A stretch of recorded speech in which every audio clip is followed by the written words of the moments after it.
Balita mula sa lungsod ng General Santos, transport cooperatives ng lungsod buong puwersang sinusuportahan ang PUV modernization program ng pamahalaan. Pakinggan natin ang detalye.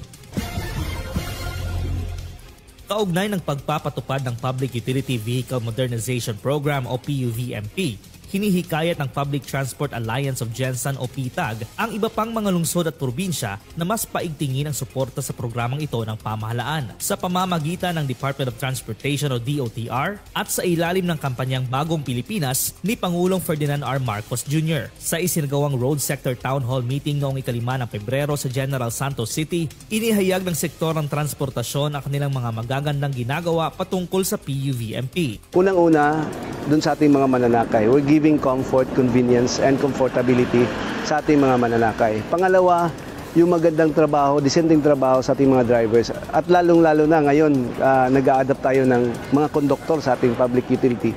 So that alone, providing jobs sa ating mga general, even in Region 12, yung mga walang trabaho, especially yung mga apektado sa ating pag-modernize. They are given magandang trabaho, kompletong benepisyo, at of course, yung job security. Nagpapasalamat yung mga passengers, yung mga commuters, yung mga tricycle, mag-presyo sila ng malaki. Papunta lang dito. Yung iba, magbigay ng 100, 150. Samantalang yung sa amin, 30 pesos lang per passengers.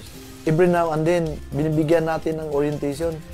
Paano ito i-manage yung mga passengers natin para mabigyan sila ng good services sa daanan. Ang modern units is bago, aircon pa, convenient, di ba? Relax sila. Yung mga estudyante gustong-gustong manakay doon. Dagdag pa nito, isa sa mga best practices ng mga kooperatiba ng General Santos ay ang kanilang pagtutulungan na mapagtagumpayan ng bawat grupo ang mga hamon kaugnay ng programa. Meron kaming bigasan para in support to their family, na kahit na medyo over yung kanilang pagmaneho sa pag-drive, mayroon naman silang matitake home doon na mabigay sa kanilang family, mayroong bigas.